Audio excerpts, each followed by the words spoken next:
Ladies and gentlemen, welcome to the design concept presentation of TMA. I am Sheikh Malik, your presenter.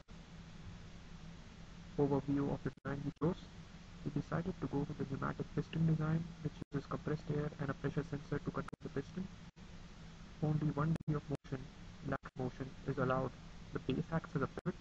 The motor is housed underneath the square base, and the circular disc acting as a pivot for moving and targeting different columns. There are other moving parts, for example, the piston and the compressed air, but overall, the movement of the structure is provided only by the base.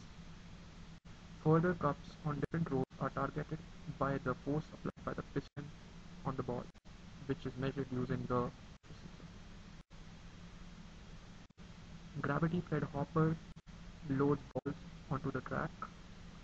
There's a spring-loaded ball stopper, similar which is found in paintball guns and the like, with just enough force to keep the ball in place, but gives way when the ball is struck by the piston and it comes through.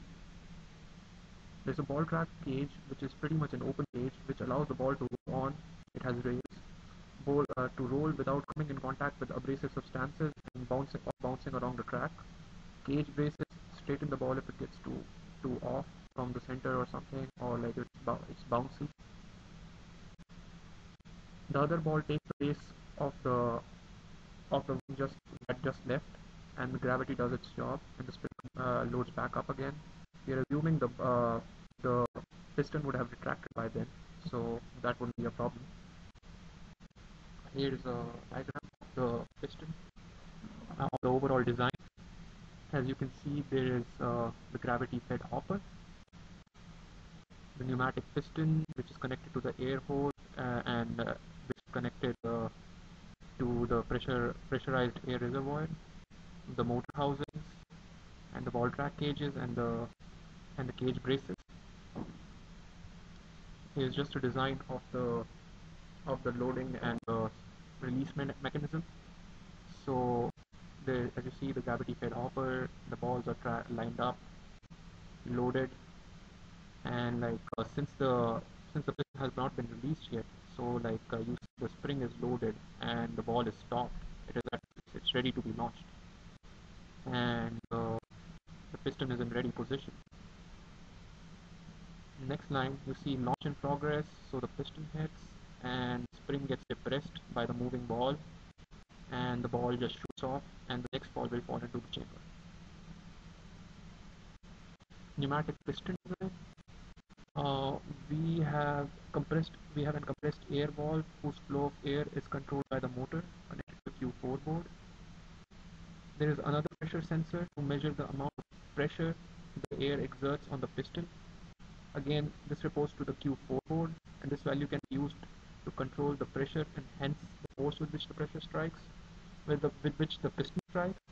So like basically, so you want like X amount of pressure, so it allows the pressure to build up with the air, and then it tells like, okay, it's ready. And then there's a movable quick release valve which is controlled by a motor. So like once the pressure is complete, like we have a X amount of pressure, we release the movable quick release valve, which is immediately removed, and then the piston is allowed to strike. Then the air strikes the piston, and then uses the piston to strike the ball. Here you see the design of the pneumatic piston.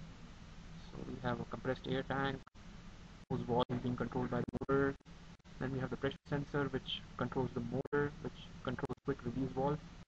So it allows the pressure to build up, and once the pressure is built up, it releases the valve, and then the pneumatic piston does the job and hits the ball.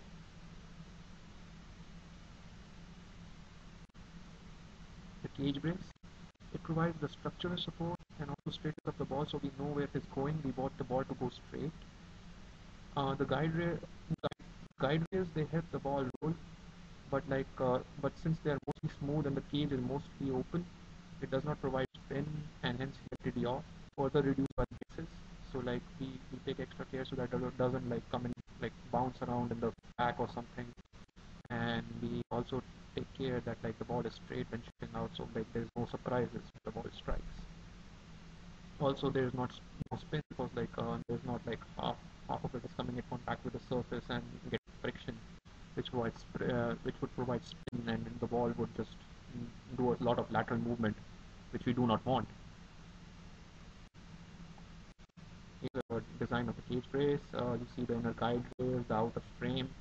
The circumference of a ping pong ball is just about what you would want it to roll as. And this is the front view. For the vision, we are receiving a feed via webcam. It would be a basic Logitech model that can do 30 frames a second on VGA or even QVGA resolution would do. We're using MATLAB for the image processing since there is enough time to process the image. Like we would get around 15 seconds per shot, so that one, so time is not a problem. So we decided to go with MATLAB since we think this is a MATLAB, and we would use the MATLAB image processing processing tools and use them to see where we need to strike and everything. And this would be our basic design. So this concludes our design presentation, and thank you.